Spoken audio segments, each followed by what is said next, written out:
যদি ফারাক্কার মানুষ চাই তাহলে আমি নির্দল থেকে জানাতে চাই, নির্দল থেকে জানাতে চাই, কারণ মুসলমানের জন্য আমি প্রাণ দিব, রক্ত দিব, জীবন পর্যন্ত দিতে আমি রাজি আছি।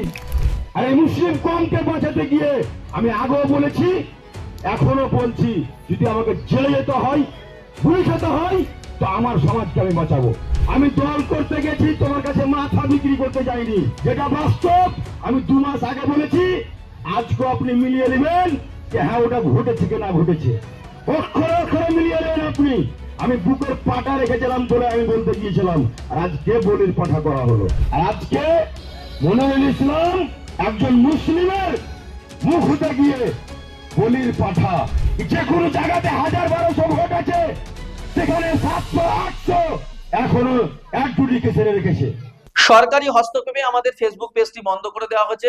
আমাদের সমস্ত খবরাখবর ইউটিউব চ্যানেলে প্রকাশিত হচ্ছে, তাই আপনাদের সকলের কাছে অনুরোধ, আমাদের জিআই এর ইউটিউব চ্যানেল আপনারা সাবস্ক্রাইব করুন এবং আপনাদের আত্মীয় স্বজন বন্ধু বান্ধব সকলকে বলুন আমাদের ইউটিউব চ্যানেলটি সাবস্ক্রাইব করতে।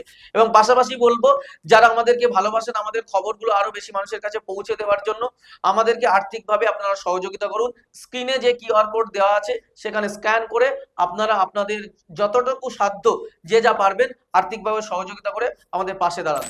মুসলিমদের জন্য লড়াই করতে গিয়ে মমতা ব্যানার্জি এটা ভালোভাবে নেয়নি।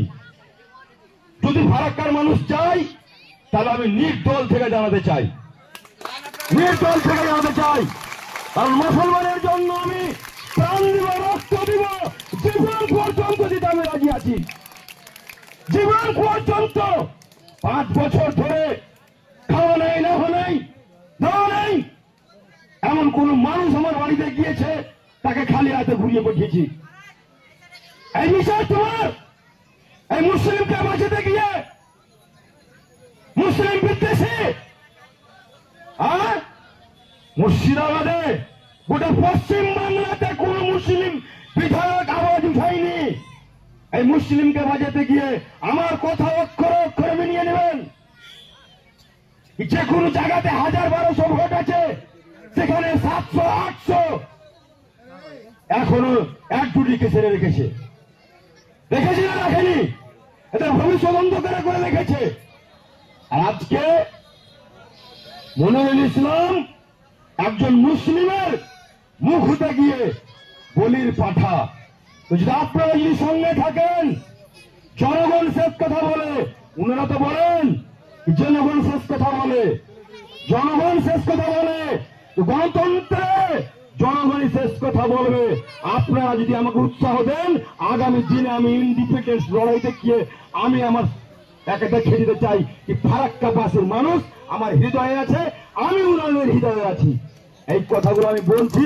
যদি আপনারা অনুমতি দেন, তো আপনারা যদি অনুমতি দেন, তাহলে আমি ইন্ডিপেন্ডেন্স নির্দল থেকে দাঁড়িয়ে আমি একটা সদর একটা গালে থাপ্পড় মারবো।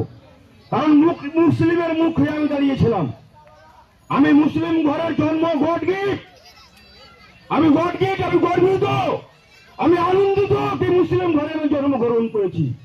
আর এই মুসলিম কমকে বাঁচাতে গিয়ে আমি আগেও বলেছি, এখনো বলছি, যদি আমাকে জেলে যেতে হয়, গুলি খেতে হয়, তো আমার সমাজকে আমি বাঁচাবো, আমার সমাজকে বাঁচাবো। কারণ আমরা মরতে শিখেছি, কিন্তু মাথা নত করতে শিখিনি। একমাত্র আল্লাহর কাছে, খোদার কাছে আমরা মাথা নত করি। যা করা হয়েছে আমি যেটা বুঝতে পারছি, আমার কাছে কাল মানে বিডিও অফিসের আন্দোলনটাই হচ্ছে কাল।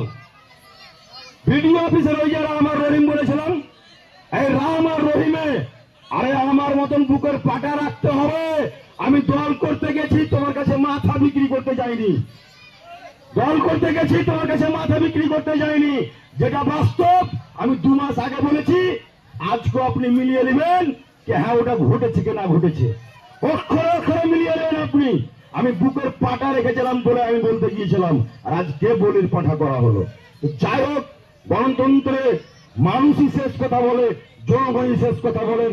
আপনারা যদি আমাকে উৎসাহ দেন, ভোটে দাঁড়াতে বলেন, তাহলে আমি নির্দল থেকে দাঁড়িয়ে পাস করে দেখাবো ইনশাআল্লাহ।